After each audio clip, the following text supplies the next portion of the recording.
Good morning, everyone. We will begin shortly.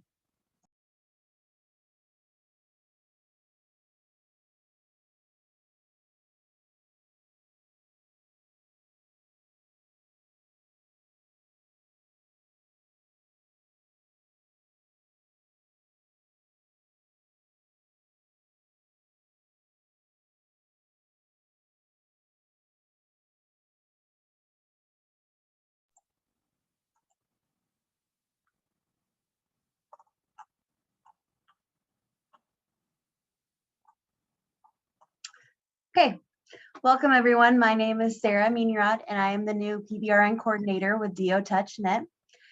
Thank you for joining us for this month's episode. Before we begin, I just have some housekeeping rules for the webinar. Please add your name and your location to the chat so that all the participants can see who's in the webinar. If you have registered for CME, you need to add your name to the chat so that we can verify your attendance and you can receive your CME credit. Additionally, you will have a physician attestation form, which was sent to you this morning via email, and an evaluation survey that will be sent to you this afternoon that you will need to complete to receive your credit. So the Let's Talk About OMM Research Planning Committee has no conflicts of interest to disclose. If you have any technical issues during this webinar, please send me a message through the chat and I will assist you. If you have any questions or comments during his presentation, please feel free to type them into the chat, and please feel free to discuss with each other about those comments or questions as well. After the presentation, we will have time for discussion and questions. If you would like to speak during the discussion, please raise your hand and I will unmute your microphone. We ask that you briefly introduce yourself, and please feel free to turn on your camera if you would like. When discussion, please limit microphone time to 3 minutes to allow time for everyone who wants to participate in the discussion. We will provide you notifications of time to keep everyone on track. Please keep in mind that this webinar is recorded and will be added to our website and to our YouTube channel so that others can see it. Also, we will have a discussion forum on our website, and please look in your email for notification that the webinar has been posted so you can contribute to the discussion there as well. So please help me welcome Dr. Brooks, who will be speaking about the 2 journal articles that are linked in the chat. Dr. Brooks received his Doctor of Osteopathy degree from the Chicago College of Osteopathic Medicine in 1980. He has served in private practice as a consultant, as an assistant professor of clinical surgery, and as an associate professor of OMM. He is currently an active research member with ATSRI Research Institute and a member of the DO-TouchNet Executive Committee. Dr. Brooks, I'm going to stop sharing so that you can, and then the floor is yours.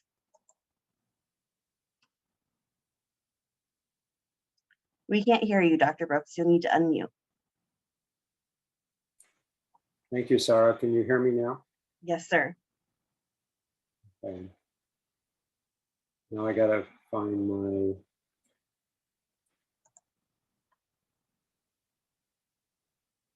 share screen.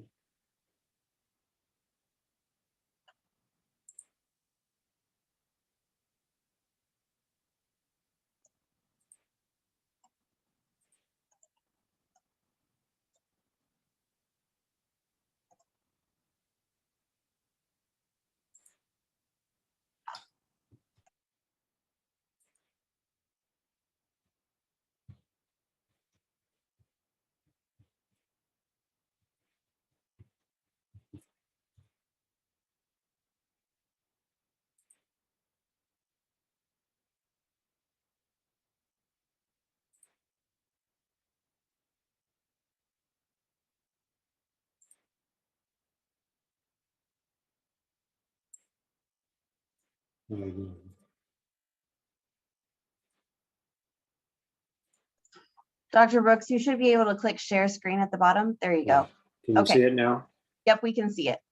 Can you still see it? Yes, sir. Okay.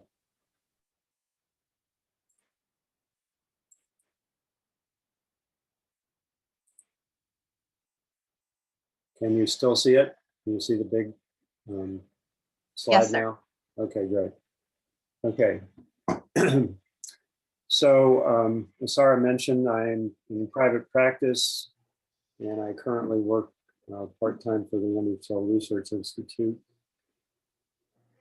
Dr. Brooks, we are seeing the presenter mode on your Okay. slides. I think if you swap displays.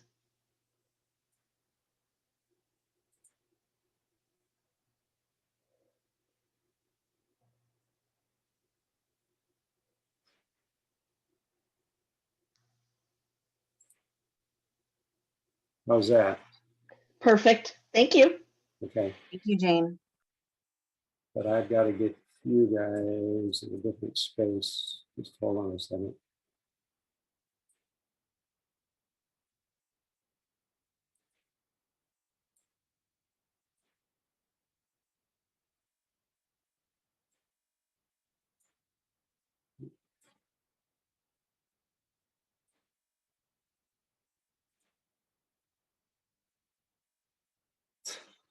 Sorry.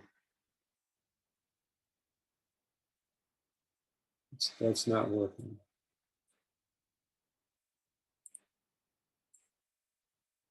Okay.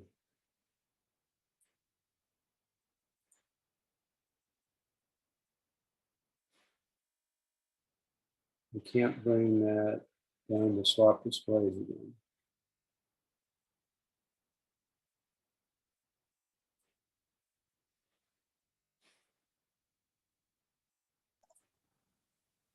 Dr. Brooks, can you go back? Yeah, click that button.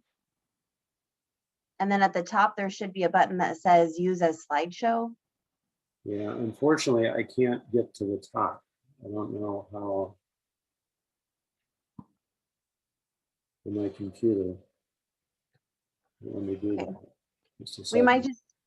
might just be able to use it just as the PowerPoint, just like that, rather than a slideshow.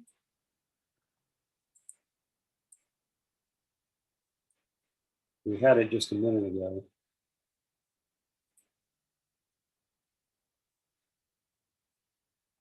Boy.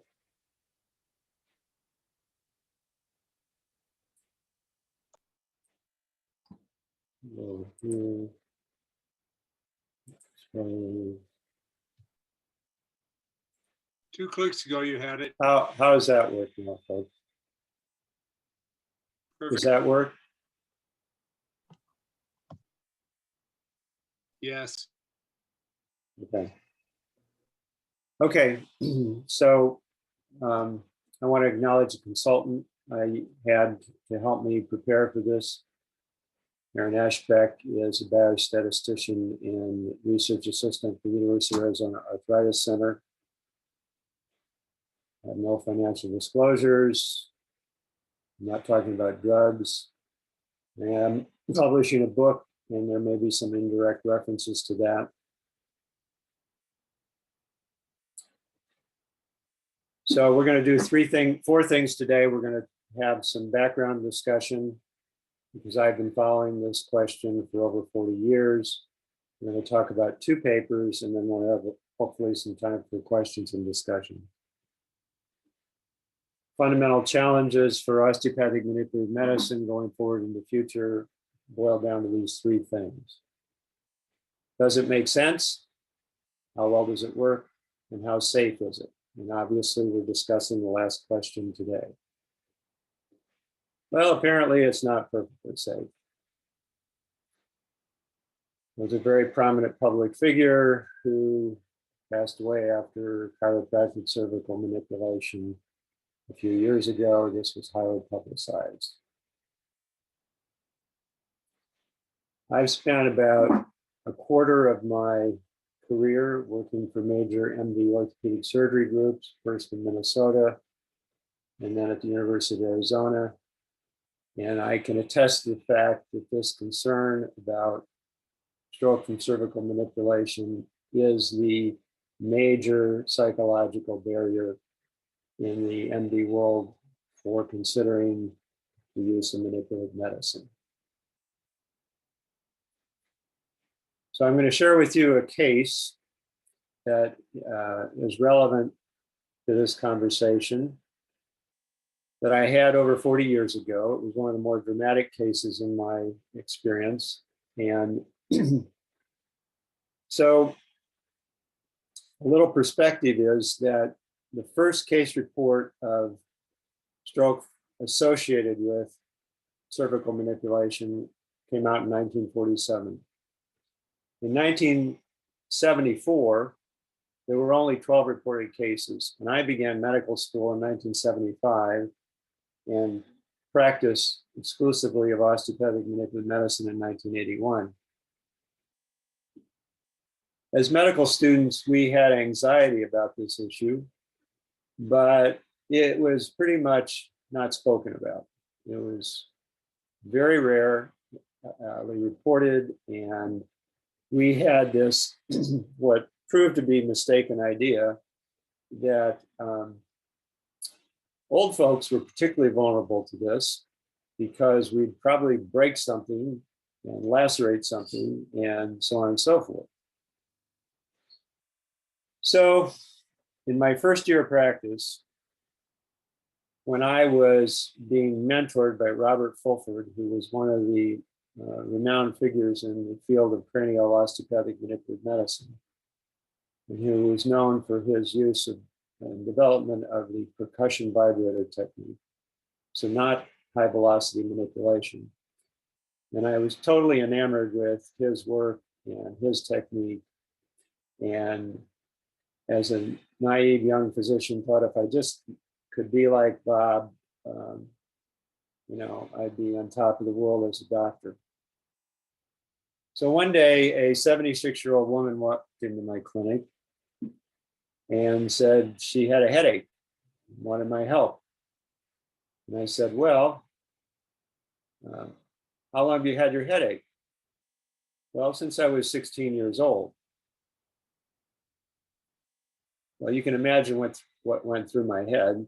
I was, of course, thinking, and you expect me to do something about this after 60 years? But I kept my professional demeanor and I said, well, why are you coming to see me now? And she said, well, things have been getting worse and I'm taking more and more Fiorinol, which for those of you who are not familiar with it is a combination drug that has 4 medications in it, one of which is a narcotic. I said, well, okay, I'll do what I can to help. So I got out my trusty percussion vibrator and started working on her and did what I knew at the time was cranial osteopathy.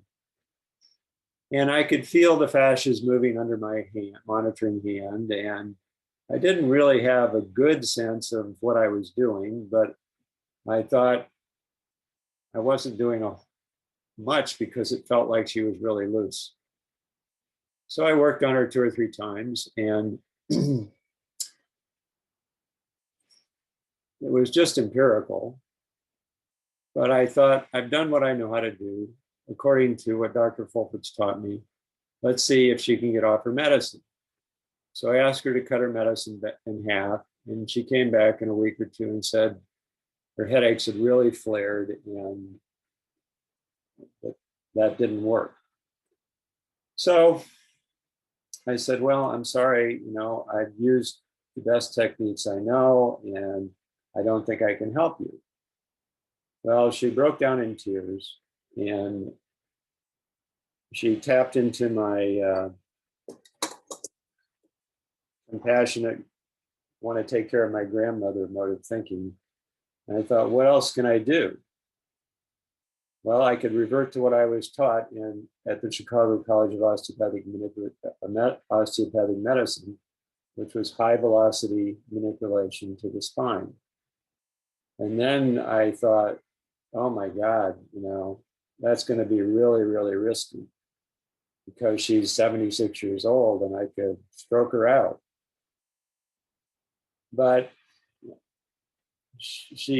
my emotions overcame my intellectual anxiety. And so I examined her using the techniques I'd learned in medical school. And I found that there were a lot of dysfunctions that I had not perceived using the examination technique that Dr. Fulford taught me. So I proceeded to use high velocity manipulation on her spine, including her neck. And I saw her back 2 or 3 times of using that approach and thought that I'd actually made some progress. So I asked her to cut back on her medicines again. And she did. She came back in a week or 2. And how do you feel? I feel fine. Well, that really caught my attention. So I treated her some more and cut back on your medicine again. Comes back, follow up in a week or 2. I feel fine. The upshot is I got her off all her medicine using high velocity manipulation to her neck. I ran into her a year and a half later on an airplane. She'd had no recurrence of her headache and was not using any medicine. So this was instructive to me on many levels, and we'll come back to this later in the discussion. So early in my career, in the early 80s, there was a family physician, or back then it was a general practitioner, in Tucson, where I lived and worked, who had a patient who manipulated their neck and they had a stroke. And it was pretty well known in the DO community that this had happened. And so this got my antenna up, and I started looking at the literature back in the early 80s, and I followed this. One of the messages in the 20th century was that most of these incidents were associated with chiropractors who not only precipitated some neurological signs and symptoms, but whose cure-all was more manipulation. So these people got not 1, but 2 interventions and then ended up having strokes. By 1993, when I was a faculty member in orthopedic surgery at the university, and I had cared for an awful lot of my colleagues and their families, I was asked to help present a grand rounds in the Department of Neurology on this subject. And by that time, it was understood that the mechanism was not breaking off osteophytes, but that arterial dissection occurred, thrombosis and embolization. And I remember the conversation vividly because there was a lot of hostility in the audience about the use of manipulative medicine. And the bottom line was that even if there was the slightest risk of this serious complication, this should never be done until it was proven that this was really a effective and meaningful form of intervention. In contrast to that, because of my experience in that community, there were some people who defended me and the use of this technique simply because of their personal experience.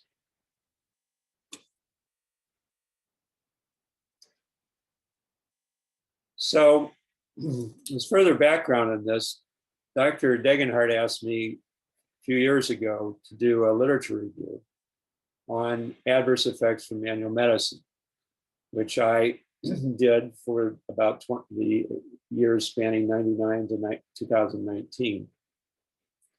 And while these are my definitions, this is one of the things that's come out of that experience, were the definitions of what an adverse event is, which is any temporal association or correlation with some sort of medical intervention that's, at least at first take, seems unfavorable. That's not the same as an adverse effect, because there's a difference between an association and causation. So an adverse effect is considered to be an adverse event where there's a causal link between the 2 phenomena. And that in turn is broken down into side effects and complications. Side effects would be those that are self-limiting, complications are not self-limiting. But in the world of osteopathic manipulative medicine, we also recognize what we call a treatment reaction, where this, again, there's a consideration of a causal link. And it may be unpleasant initially, but that it's part of a beneficial process in the long run. And this is not dissimilar to things that are recognized in the world of psychodynamics, where, to put it simply, sometimes people have to get worse before they get better. So this literature review I did revealed some big themes. First of all, the research in the 21st century is extremely cultural. It kind of boils down to the MDs versus the chiropractors. And there isn't much input from the osteopathic community at all. We, Dr. Degenhardt and Jane and I published a paper a couple of years ago that began to add to that literature. One of the other major insights is that unlike the 76-year-old that I was so worried about, there's almost no report of anybody over the age of 45 that's experienced this. So having done this literature review, I've selected these two papers because I think they capture the back and forth of this conversation, even though they're both written by allopathic communities. So most of us are familiar with this so-called evidence-based pyramid. And I want to point out that near the bottom, case report, case series, narrative reviews, expert opinions, and editorials, that's considered very low evidence. And the meta-analysis and systematic review, which is what one of the papers the paper by Church et al. Is a systematic review with a meta-analysis embedded in it. Whereas the Kennel paper is a case series and expert opinion. So at first take, one would think that the Church paper is much more weighty than the Kennel paper. Well, we're going to touch on some of these things, but the whole point of doing, being appreciative of the different qualities and pros and cons of these different kinds of interventions that we just reviewed is to try to minimize bias. And ultimately, we do that as a community. None of us walk around free of bias. And so our attempts to address bias is a community effort. And we're going to touch on a few of these things, but for those of you, this was all pretty new to me just a few years ago, that I've just been learning about as I've participated in journal clubs at the University of Arizona. There are these multiple sets of criteria that have been developed by the scientific community to adjudicate different types of studies.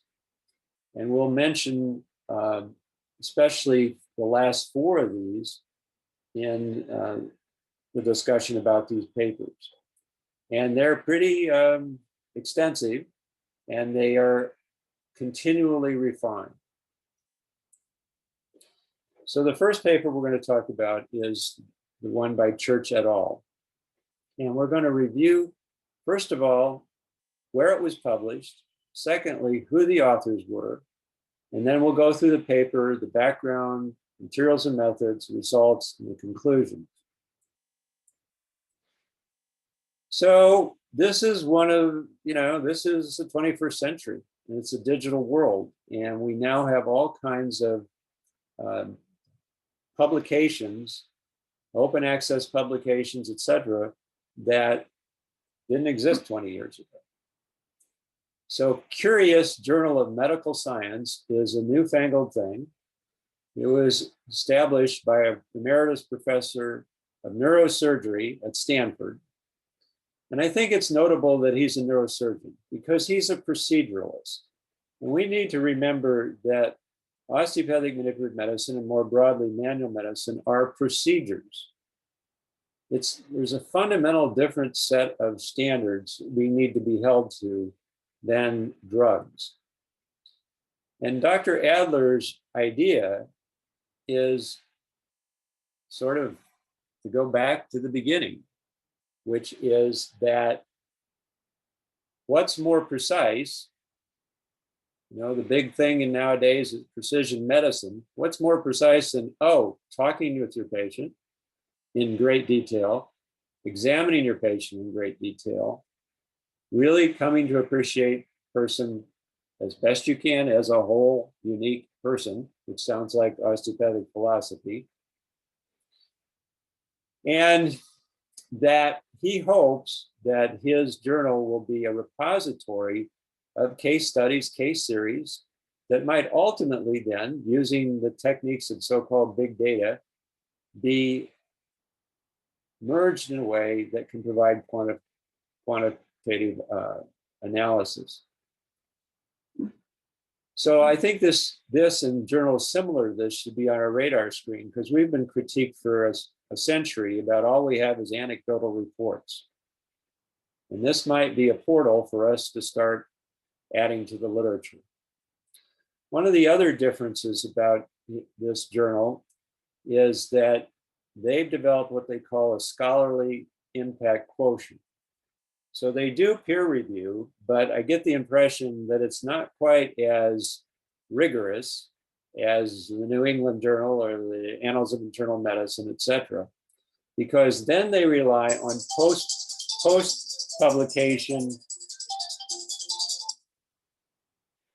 post-publication commentary to continue to vet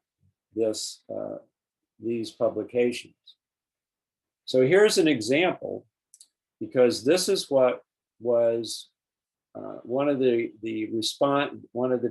post-publication peer reviews for the paper that we're talking about. And it was published by 2 chiropractors. And they basically applaud the conclusion of Church et al. And certainly, from my point of view, there's a great risk of bias here. And they also then suggest that this research continue because additional studies have been done and so forth. Well, one of the problems when I tried to use this was that unless people published a commentary, so they give a rating, and the ratings on this paper were pretty darn good, between 8 and 9 on a scale of 10 in terms of quality and so forth. But they don't tell you who gave the ratings. And so, having reviewed this literature over 20 years, I'm very concerned that the ratings of 8 or 9 were pretty highly biased by the chiropractic community. So now we'll talk about the other thing that I want to mention is that Dr. Church is a neurosurgeon. He's an academic neurosurgeon. He has over 50 publications, and this came out of the Department of Neurosurgery at Penn State Medical Center. So this, was presumably a weighty group of people from a weighty institution that published this. So the fundamental question of this paper is, does chiropractic cervical manipulation cause cervical artery? So it's almost always vertebral artery, but sometimes it's carotid artery, dissection, and consequent stroke. And they did 4 things. They used 4 sets of these criteria. First of all, for the literature review, they used the PRISMA criteria. For their meta-analysis, they used the Moose criteria. For adjudication of causality, because these events are so rare, and there have not been any prospective randomized controlled trials, and there probably never will be, unless Jeff Bezos decides to fund it. They use what's called the Bradford-Hill criteria. And then, in an even more all-encompassing sense, they use the grade criteria. And we'll briefly touch on what all 4 of these are. So the PRISMA criteria are this process of how you do a literature search and then select the studies that you're actually going to review, and potentially do a meta-analysis on. So they did that. Then, once they decided to do a meta-analysis, they used the Moose criteria. And I'm not going to read through all this because it's voluminous, but that's my point. This is just a visual for you, but it's to raise your awareness that this is the kind of adjudication that needs to go into doing the meta-analysis. So there's just a whole ton of questions that need to be addressed. So you start with the title, the abstract, the introduction, quite a few search strategy criteria. Statistical methods, of course, have to be defined in great detail. The results have to meet a wide variety of criteria. You have to be conscious of, where you're getting your data from, whether it's a subgroup analysis, etc. You have to be able to fully describe the uncertainty of your findings. So just a p-value isn't good enough anymore. You've got to have confidence intervals and so on and so forth. And finally, you have to really scrutinize the types of study, and, there's just lots of different questions and criteria that need to be met in order to meet the Moose guidelines for inclusion in a meta-analysis. So supposedly they did that in this paper. And what they came up with was 5 retrospective studies. They actually started with 6, but one of them was kind of superseded by another one. So it boiled down to 5 studies they thought were worthy of meta-analysis. And 4 of them were really small numbers of people. And the comparators were people who had strokes. These were all retrospective studies that were thought to be due to cervical artery dissection versus strokes from other causes. And the Cassidy study basically looked at that question, but they also then looked at how many people presented to primary care physicians as opposed to chiropractors and what the outcomes were. And the use of the word neck pain as a confounder is problematic. Erin Ashbeck really took issue with that because from her perspective, neck pain was an indicator. I do think that there's a sense in which it's a confounder, but it's a challenging word to use in this setting. I think one of the things that was most evident, which we'll get to in a minute, was that in a sense, the results were between these 5 studies were very heterogeneous. So while there was legitimate reason to include these 5 studies, the results were very heterogeneous, and that weakens a meta-analysis. So the other background piece of information is that they classified the studies according to yet another set of criteria that have been developed by learned bodies according to what's called evidence classification. And there's class 1, class 2, class 3, class 4. Excuse me.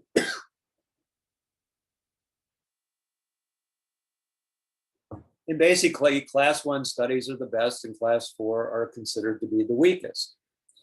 And as you can see, just again, visually, without reading through all this, there are a lot of criteria that have to be, judgments need to be made about.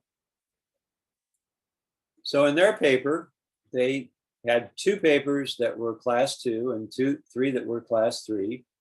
They did in their discussion discuss the possible biases in these classes. And they did a separate analysis of just the class 2 studies, because one of the problems with meta-analysis is when you have different levels of evidence, the weaker evidence might arguably alter the stronger evidence. So in some conversations with colleagues, some people will hang their hat on one really good study as opposed to a meta-analysis where there's an amalgamation of different qualities or different levels of evidence. So they did a separate analysis just of the two class 2 studies, but the problem with that is you might as well just read the two studies, because the amalgamation is there's so few participants that the value of of merging those two is pretty marginal. So I think this basically repeats the prior slide. I apologize for that. So now we're going to talk about their meta-analysis, and this was their discussion that the combined data suggests an association between dissection and chiropractic care. And heterogeneity, though there was considerable heterogeneity in meta-analysis refers to the variation in studies, but the outcomes between studies. So if we look at the actual visual here, you'll see that and I don't know how to use a pointer on this, I apologize, but the Cassidy study, the confidence intervals were fairly small. But if you look at all 5 of them, they're kind of all over the map in terms of how far apart they're spread from one another. And the conclusions that they based on were based down on at the bottom in the diamond, because that's when they merged all the data, that's what they got. But what they don't emphasize in the paper is that, with the exception of the Dietrich study, which had just, and maybe to some extent the Cassidy study, just a smidgen of confidence interval on the not associated side, the overwhelming evidence was of an association. So we're going to talk a little bit about how we adjudicate cause, because that's really the bottom line. That's the big word here is, does cervical manipulation cause strokes? Well, randomized controlled trials are considered to be the gold standard in the adjudication of causes, because in theory, you can control or account for all the confounders. That is consciousness that there may be multiple causal factors. So that's also known as internal validity. With all the worshiping of randomized controlled trials, though, we often forget that there are limitations to them. Sometimes you can't do them because of ethical considerations. And even in the best of circumstances, there's always the possibility of latent variables. In other words, of confounders that we're not conscious of yet. The universe is a pretty big place. Humanity is a pretty big group. I just looked at some COVID stuff and comparing it to the Spanish flu. There were only 1.5 billion people on the planet in 1918 when the Spanish flu epidemic happened. And now we have 5 times that number. So finding all the variables is always an open question. And then when we do randomized controlled trials, we usually have to narrow down the population. So how applicable it is to a broader population is problematic.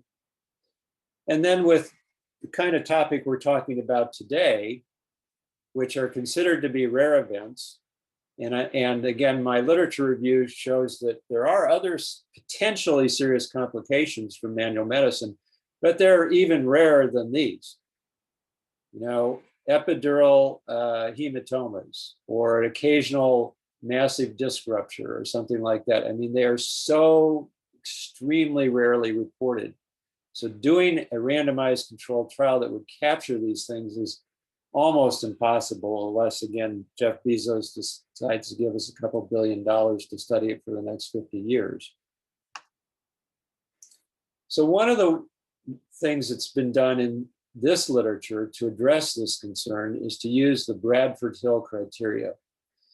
And this was published way back in 1965. And basically, he sets out 8 criteria which ought to be met in order to firmly state that X causes Y. And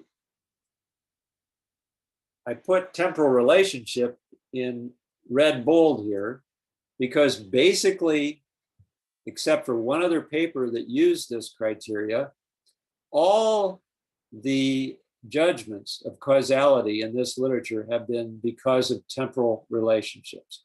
And certainly that's true in the second paper we're going to talk about, the Kennel paper. The tight temporal relationship seems to be very, very compelling evidence.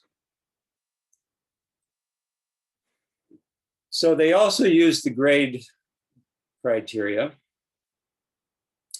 And this comes from the British Medical Journal. It's supposed to be a transparent framework for developing and presenting summaries of evidence and provides a systematic approach for making clinical practice recommendations. So this is the end of the line in terms of what the authoritative bodies say we should and shouldn't do. And they use all these different criteria, study design, or they look at all these questions, study design, risk bias, inconsistency, indirect, et cetera, et cetera, et cetera. So there's a whole lot of things to take into account. But I also want to highlight the first phraseology. A final grade designation was achieved by consensus after discussions involving all study authors as recommended by the grade guidelines. So what did Church et al. Conclude? And it's embedded in the title, no evidence of causation. No evidence of causation. But the absence of evidence is not proof of evidence. And oh, by the way, a paper that they didn't cite, which was done in January of 2008, or published in 2008, notably by an undergraduate college student, but with a whole lot of other apparently weighty authors. They used the same criteria. Now, they didn't have the same data to adjudicate because it was 10 years earlier, but they used the same criteria and they came out with a very different conclusion, that there was weak to moderately strong evidence to support causation between cervical manipulative treatment and vertebral artery dissection and associated stroke. Well, this should highlight how subjective this process is. The Hill criteria say a temporal relationship is necessary but not sufficient to establish causation. In this case, the onset of, this was the Church, the language from the Church paper. It said temporal relationship is necessary but not sufficient to establish causation. In this case, the onset of symptoms following cervical manipulation is variable and often delayed. Yeah, but they forgot to say that sometimes it's not delayed. So we're going to switch now to the Kennel paper, because I think this reflects more of the current consensus in the allopathic world. And frankly, it reflects more my opinion. I think this is much more rigorously reasoned, and the language is much more rigorous than in the Church paper. They concluded that they pointed out that there had been a randomized controlled trial that showed manipulation was effective, but no more so than physical therapy exercises, which were equally effective. There was reason to believe that the incidence of this occurring is much more than reported. Notably, they changed the language from causation to association and to considering that cervical manipulation is a risk factor. So there's an important difference in language there.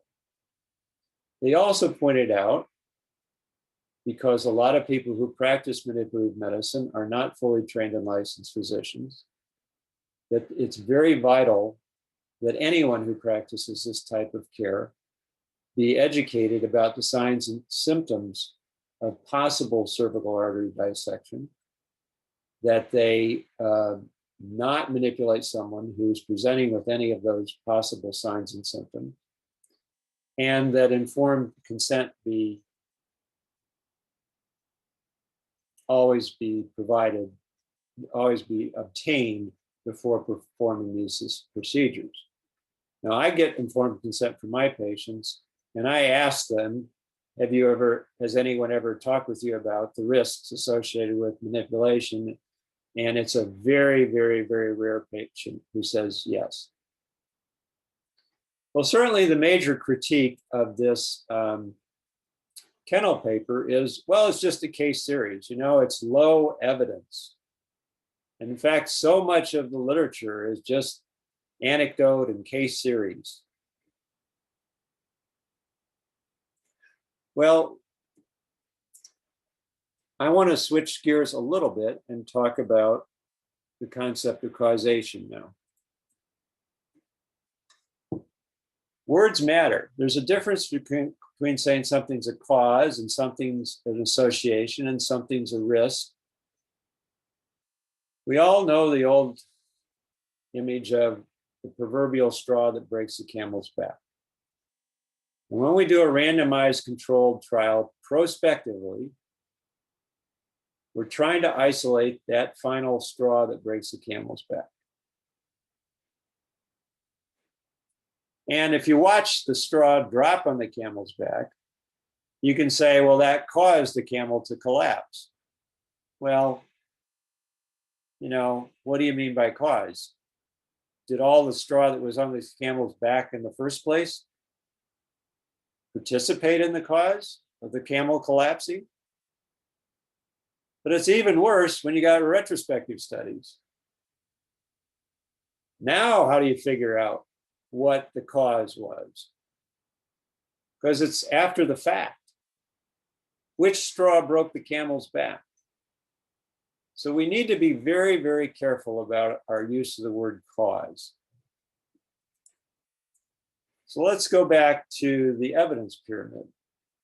So the other thing that in the British Medical Journal publication about the grade criteria that they're very front and center about is the use of the grade criteria is subjective. In other words, it relies on expert opinion.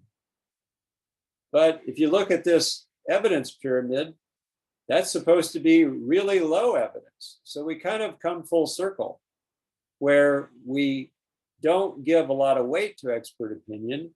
And yet, when it comes to systematic reviews, meta-analyses, and ultimately clinical practice guidelines, what do we have to rely on but expert opinion? Now, admittedly, this is where the community comes in, where all these criteria have been developed.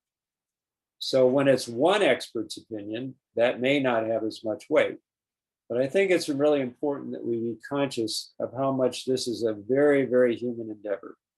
We grow up in grade school and high school thinking science is just about finding facts and objective reality, but it's not so simple.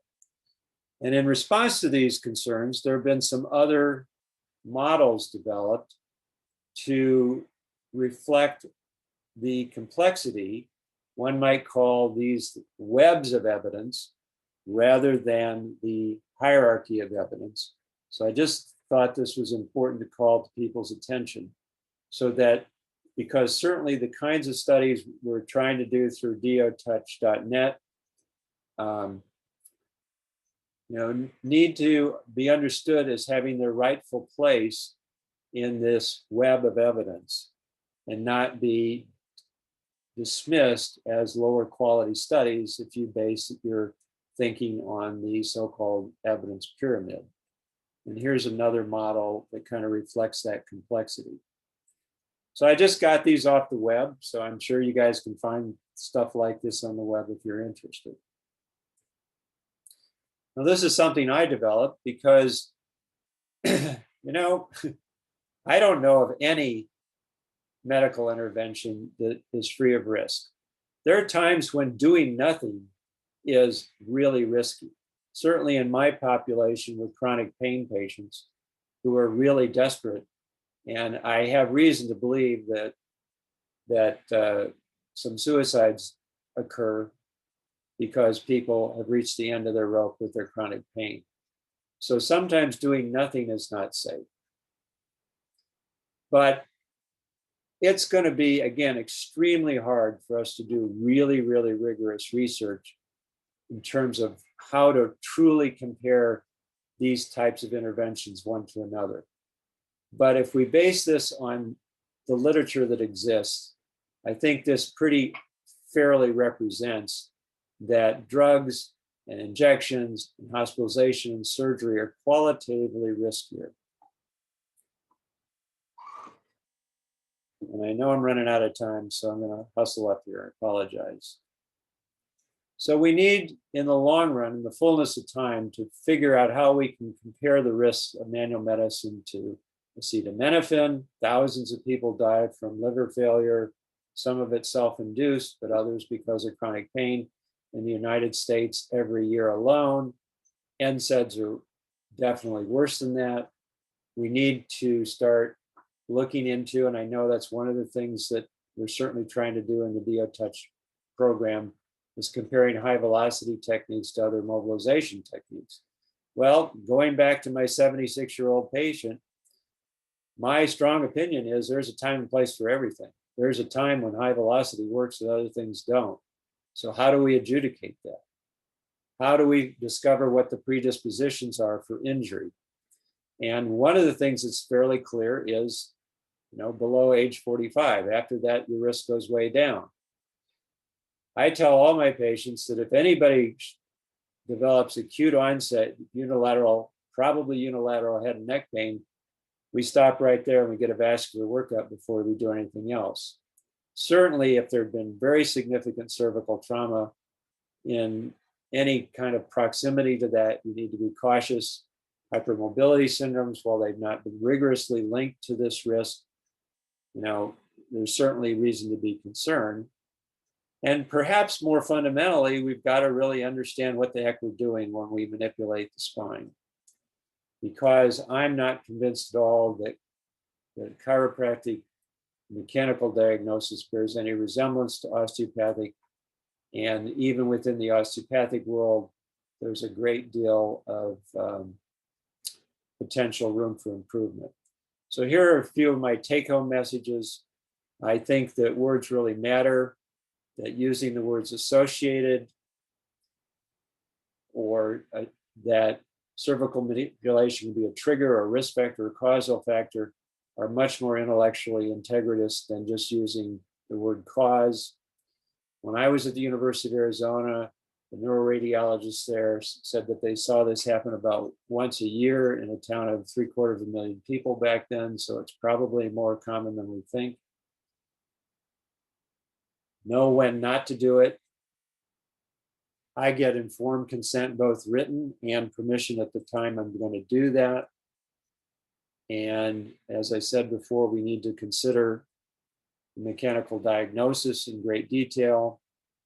We certainly need more and better research. And so I'm putting in a plug here for participating in DOTouch.net.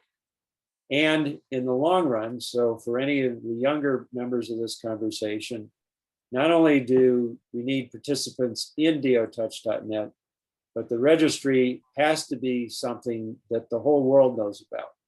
Because let's be frank about it, the likelihood that if you have a patient where this happens, that you're going to report it publicly, especially in the United States with the medical legal system being what it is almost zero. The reporting is going to have to come from someone other than the practitioner. I know that Dr. Degenhardt's working very hard on standardization of diagnostic techniques and another aspect of the Manipulative Medicine Center at the Andrew Taylor Stowe Research Institute. I think we need a paradigm shift away from the alignment models, and there's a growing literature on regional interdependence. So the complexity of the mechanical diagnosis, which I'm trying to address in my book, is another thing that I think needs to be addressed in the future. So sorry, I've taken a little more time than I'd hoped, but I guess we got just a couple, 3 minutes left for questions.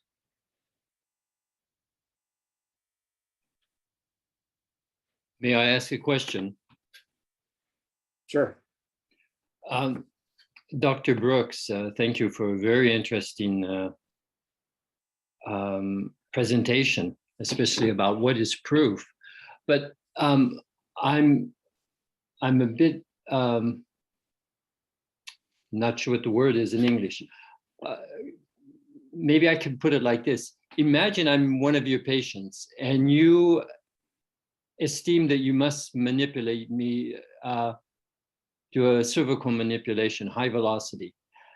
Could you give me an example how you would ask for my consent? Because I'm wondering what is the implication of nocebo. I'm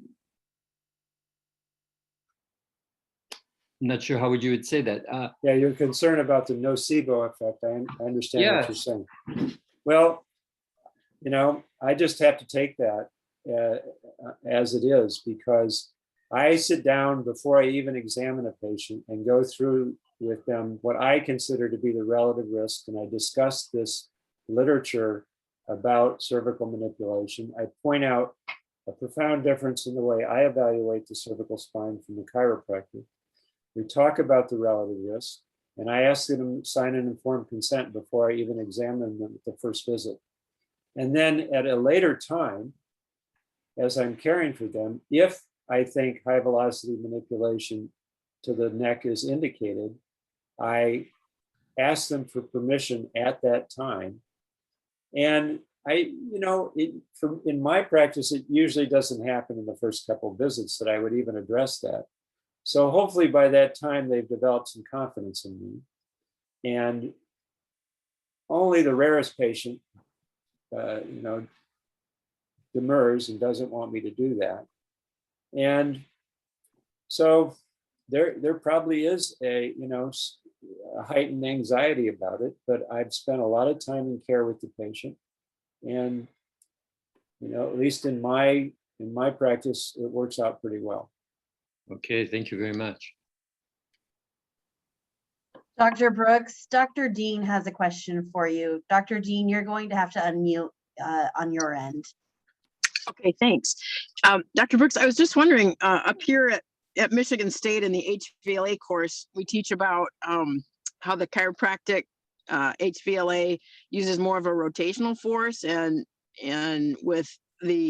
and it's less localized, as opposed to the DOs who use a more localized approach with, at least at Michigan State, more side bending with their thrust. And I just wondered if there's anything in the literature, obviously not necessarily chiropractic versus DO, but is anybody looking at like the DO model versus chiropractic and incidence rate? Well, I'm going to be addressing that in my book, but fundamentally, I think the alignment model that still permeates a lot of osteopathic thinking is profoundly flawed. I think we have to learn how to do a very thorough three-dimensional mechanical evaluation of the whole spine, and with a consciousness that not only what we've been taught about how the spine functions, the so-called Fryette's rules, we have to realize that the way it malfunctions may be profoundly different. So this is a theme I've been talking about for decades. And I think, at least in some places, they've kind of gotten the idea that there's a fundamental error in thinking in the musculoskeletal medicine world, which is, it's called functional anatomy, for starters. That we think we can describe static phenomena and understand dynamic phenomena. And I don't think that's correct. And then similarly, even if we fully understand, if we have God's insight into how the spine functions, I don't think that tells us how it potentially malfunctions. And so it comes back to this simplicity. If you don't take the time to thoroughly evaluate the motion characteristics in 3 dimensions, and in the neck, you can evaluate it from anterior to posterior as well as posterior to anterior, that you are at risk of not actually discovering the dysfunction and treating it, thus a false negative finding, thus an ineffective treatment, and B, arguably over-treating something that's essentially a false positive and irritating something. So my experience with chiropractor patients, and it's purely my experience, I've had patients come in who've been treated by chiropractors over and over and over again, and their spines turn in the transverse plane as if they were in The Exorcist. They could practically swivel around, and yet and they can't side bend at all. They're just absolutely rigid. Okay. Wow.